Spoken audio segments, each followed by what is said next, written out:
Hey, this is going to be a tutorial on how to make the landscapes and modify them in terms of painting and using the material we have. So you're going to start off by going to the landscape mode. So you're going to start off and select, and then you're going to landscape. And if you don't have a landscape, it's going to show up like this, and it's going to ask you for a material. What you're going to do is go to the material I've made here, located in this place, content materials ints, and you're going to drag this in here. So this is going to be our material. Now, some things to keep in mind. Some of the very important things include the scale of the landscape. So let's say, look at how dense this current grid is, right? If I reduce this to 10 by 10, it becomes much denser. So you can think of this as having more topology to work with. However, you'll notice each one of these has a line, a brighter green line, that indicates where the seam is for that landscape. How the landscape works is every one of these boxes, the bigger boxes, is considered a component, and the material and rendering for it is calculated per component. So later when we start painting the landscape, you'll notice if I paint these squares here, these squares will start compiling their shaders, but all the other ones up here won't have to. That means how expensive the landscape is dependent on the density of the topology, of the how many components it has. So as you can see here, if I increase the number of components, this will go up. But if I were to scale it down in the X and Y, it now becomes much denser topology per square. Now, we might want this because for our case, we will probably be using the landscape for the floor, maybe not so much for the mountains around. However, if you are making walls with this, you can make a separate landscape and paint it on there. Now, let's have this at half, 50 by 50. And the Z scale will affect how high up and down it can go, because when you start sculpting, you'll notice there's going to be a cap to how high and how low you can sculpt the mountains. So the Z scale scales everything uniformly, so you'll want to make sure your Z scale is correct, and you'll figure this out as you go. So yeah, once you have the size you think you'll need for your landscape, for our case, we might need to have it be a little smaller, perhaps. And then you can choose your section, all these settings. I would turn on enable edit layers because this will let you sculpt your mountains like it was Photoshop layers. After you're done with that, you're going to go to click create, and this is going to create your landscape. Now, when it first makes the landscape, it's going to be pitch black. The reason for this is it doesn't have any shaders saved into it. What we're going to do is we're going to go to modes, and we're going to go to the landscape. We're going to go to paint section. And now you'll notice we have the list of our materials here. However, it won't let us paint it because we haven't created the weight blended layers. Now, I recommend making the first one the dirt. So the default one you want to cover the whole place will be the first one you make. And then apply the auto material afterwards. So let's add this dirt, for example. Once it does that, it's going to bring this up. It's going to, because all this information we're going to be saving, the layers information, is going to be saved into a folder. Typically the location of where the level is, and then material testing shared data assets. Anyways, just click OK. Once it does that, it compiles the whole landscape because it's detected that this is the default material for it, and your shaders will start compiling at the top left. And once this is done, you'll be able to see the shaders. You'll see the dirt. In the meantime, I'll show a couple of sculpting techniques. So when you're working on this, you'll notice you can left click and it will create these hills. You can shift the strength to control how strong this brush is, and you can change its alpha. So its alpha will allow you to swap this out for for example, noise or custom brush, which allows you to make more varied landscapes. Now, you can also turn off auto rotate and it will always face the same way.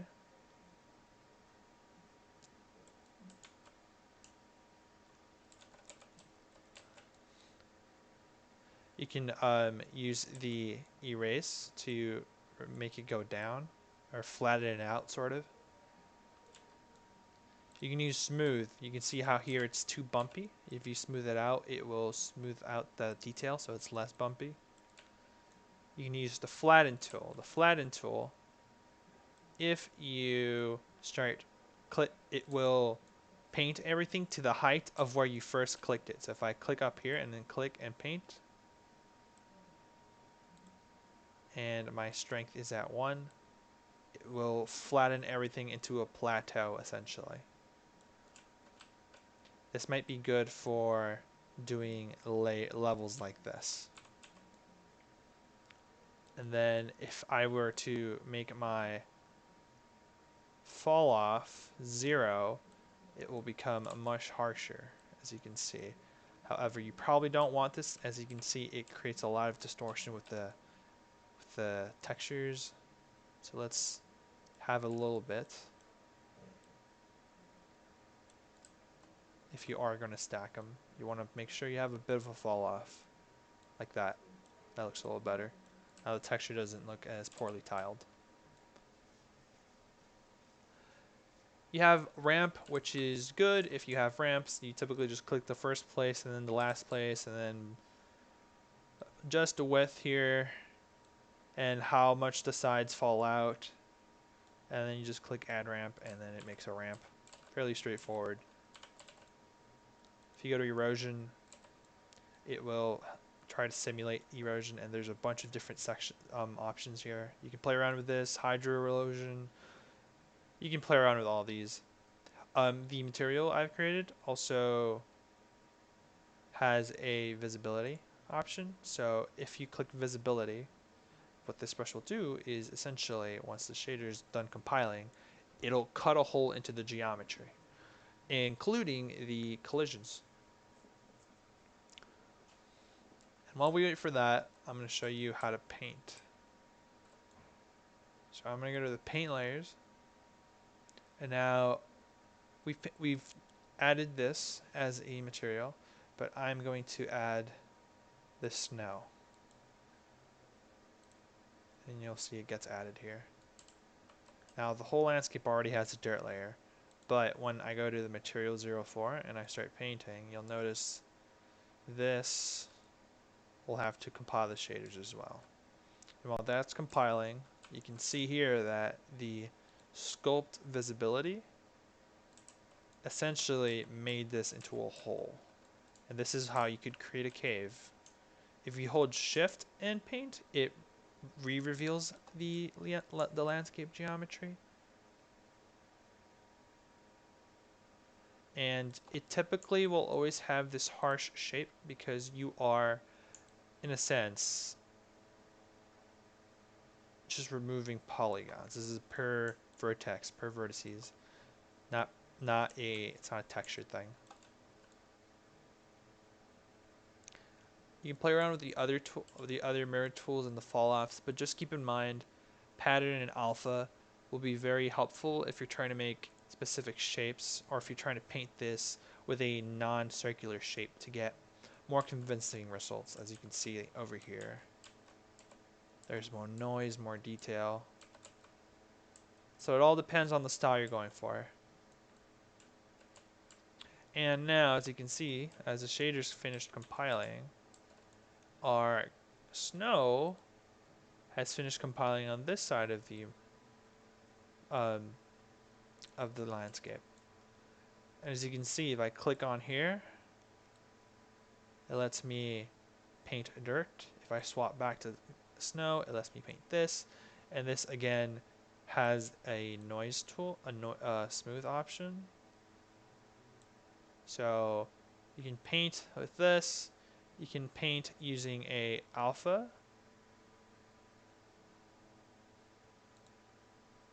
So this is a little strong, so you might want to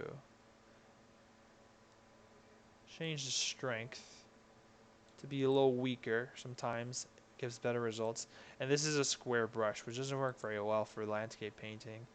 So if you want, you can go in Photoshop and make your own alpha. Let's see.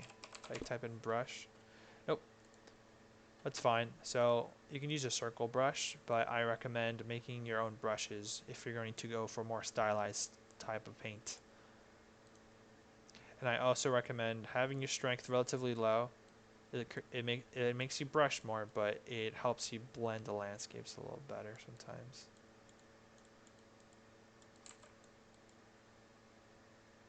Anyways, so I'm going to make a sculpt over here.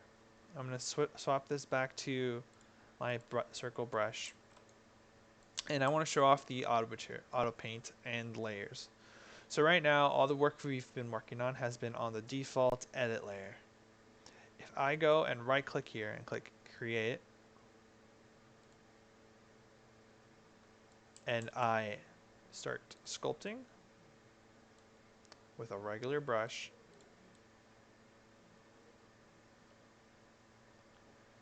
you'll notice if I go to the edit layer 1, I can control the alpha between 0 and 1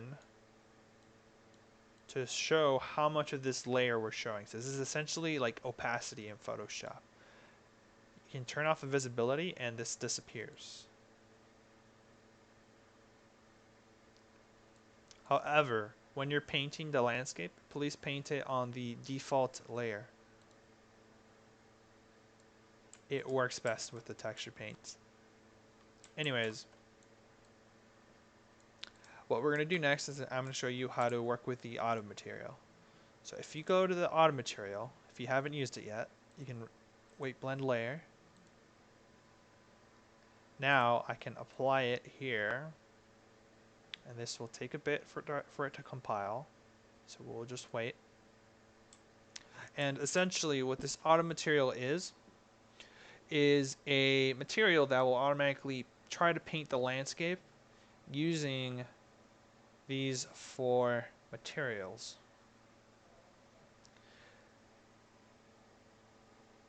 And you can control the blend of how it transitions into one another by using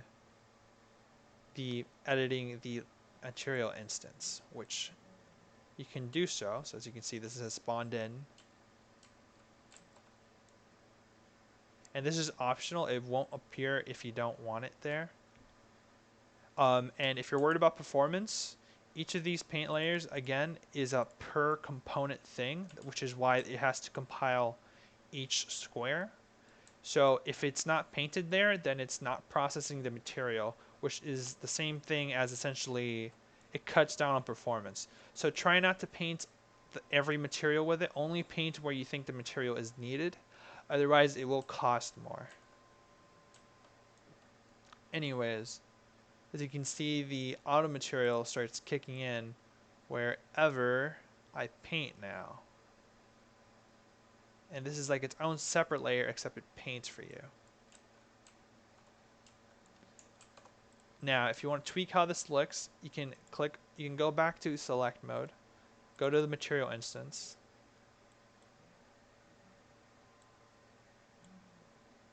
and you'll notice as I tweak the material instance values,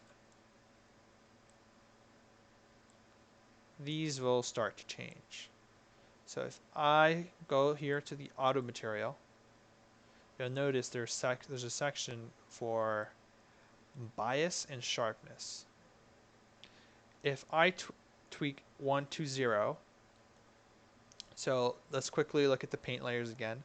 1 to 2, 2 to 3, 3 to 4. That's how the blend is working. So when I am messing with the bias of 1 to 2, which was the dirt to the grass, I am controlling the blend of how that blends. So I can tweak that. The closer it is to a negative, the closer it'll be to the material that goes first. So the negative numbers 0, 1, this means that we are getting closer. However, you'll notice there's a certain point which it stops kicking in. And that is because it is being overridden by the rest of this. And you can still have it take over more, but you'll first have to notice that you need to do something like this. So we're basically saying here how much of what's more in control, 2 or 3? What's more in control, 1 or 2? If 2 is more in control, then it'll be more towards the right. If 1 is more controlled, it'll be more towards the left. And if in here 2 is in more control than 3, then you are able to take, then material 1 is able to take over more. Like this. So you are essentially, here I am doing it with the snow. We want the snow to take over more, so I'm squeezing it over to the right. And then that means everything else gets modified. So I can just play around with this. Right?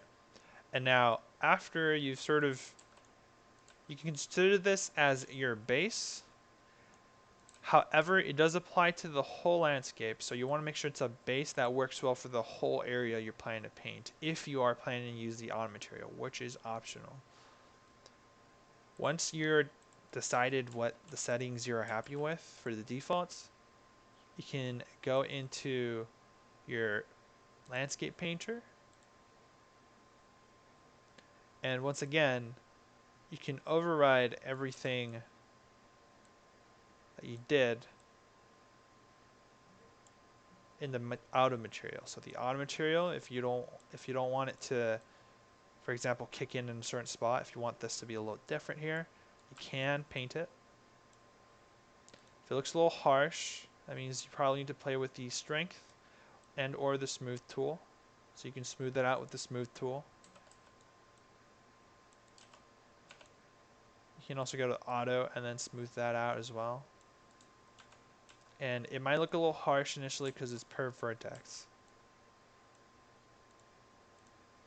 But you can sort of paint it out and then smooth it.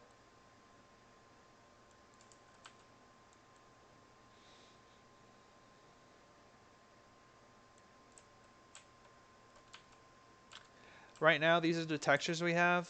We'll probably make different textures later.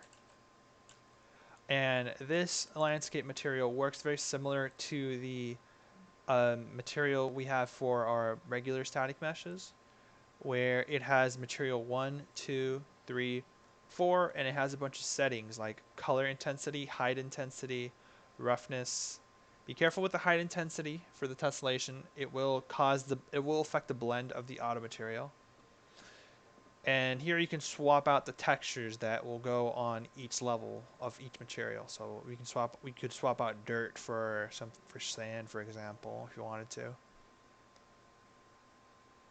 yeah. That's how you would paint it, and then click play. Probably will fall off the level. Nope, right here. Okay. Go in, place the character.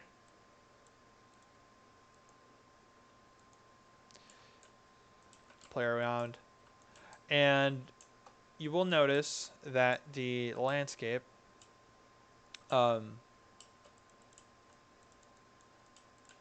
yeah, you can just play around with it. Try not to make, you'll notice there is a limit when I sculpt on how high this landscape can go. Alright, so if I increase the radius, you'll notice eventually it reaches a peak height. And it'll stop there. It does take a while, but it reaches a peak.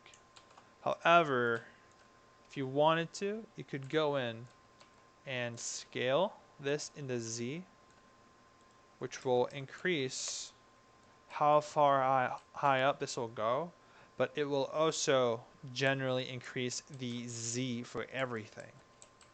And since our materials here are working using the vertices of the model, if there are drastic angle changes, the painting of the auto material might change as well. So I would be careful with that. Typically, this is how it goes. Test it out and tell me if you need anything. The only other thing I would want to show you is if in case you need more landscape, you can go to a landscape proxy in the current active. You can go to the add feature, and you'll notice here if I click here and drag there, click, drag, boom, it makes a new landscape component. So it does not have to be perfectly square. And if there's any area we don't need, you can go here and delete it. It would be preferable that you do delete it, actually. So it reduces the performance cost.